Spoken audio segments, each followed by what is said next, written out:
સુરતીઓ mango શેક ice dish ગોલા ખાતા પહેલા સાવધાન, હાનિકારક કલરનો ઉપયોગ થતો હોવાનો પર્દાફાશ। સુરતીઓ મેંગો શેક આઈસના ગોળા ખાતા પહેલા સાવધાન, નહીં તો તમારી તબિયત બગડી શકે છે। કેમ કે સુરત શહેરમાં છેલ્લા કેટલાક દિવસોથી પાણીજન્ય અને ખોરાકજન્ય રોગચાળો, ખાસ કરીને ઝાડા ઉલટીના કેસોમાં ચિંતાજનક વધારો જોવા મળી રહ્યો છે।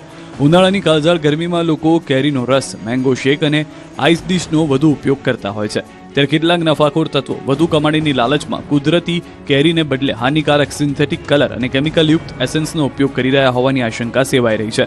આ સ્થિતિને ગંભીરતાથી લઈને સુરત મહાનગરપાલિકાના ફૂડ વિભાગ દ્વારા શહેરના વિવિધ વિસ્તારમાં આકસ્મિક ચેકિંગ હાથ ધરવામાં આવ્યું। ફૂડ વિભાગની ટીમોએ શહેરના અલગ અલગ ઝોનમાં આવેલી 21 મેંગો શેકની દુકાનો અને 15 આઈસ ડીશના સેન્ટરો પર દરોડા પાડ્યા। તપાસ દરમિયાન અનેક જગ્યાએ અસ્વચ્છતા અને શંકાસ્પદ ખાદ્ય સામગ્રી મળી આવી।